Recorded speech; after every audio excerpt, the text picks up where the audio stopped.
Hi folks, this is Don Meissner with the North Country Fishing Report.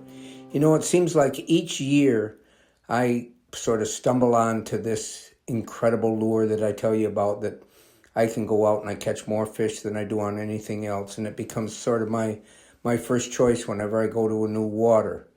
And one of the things as I reflect over the years is that for some reason, the following year, everything seems to change, and I find something else that's hot and that I can catch all these fish on.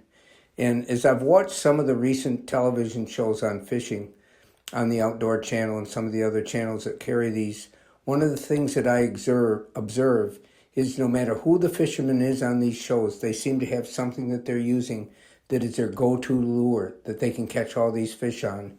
And it makes me realize that perhaps we put too much emphasis on that probably every one of the manufacturers out there is offering lures that really work well. And I guess what it boils down to is it might not be so important as what lure you select, is having confidence in that lure. And I talk a lot about that, but it really seems to reign true. You know, I had this lure that I discovered a few years ago when I was wading in some of the backwaters for northern pike, and I needed something that was weedless.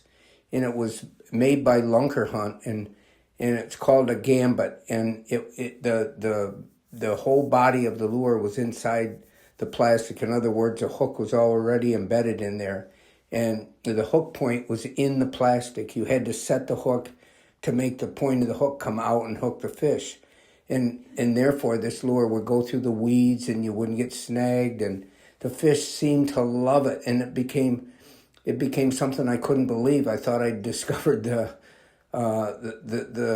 magic potion to fishing.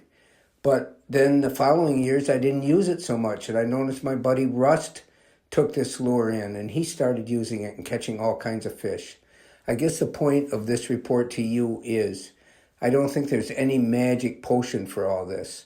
I think that if you have a lure that you like and that you can fish well, that may be the secret to it all. You know, I don't know, but there's too many lures out there that people say are fantastic. There must be something to it. They must all work on a given day with a given fisherman. And I think this is something to be aware of when you go to the store to buy new lures, or you watch programs or listen to me or other people like me that are talking about fishing. They may not have that secret answer, but what they have found is that they know how to catch fish, and that whatever they're using works for them. And it probably will for you too. Until next time, this is Don Meissner with the North Country Fishing Report.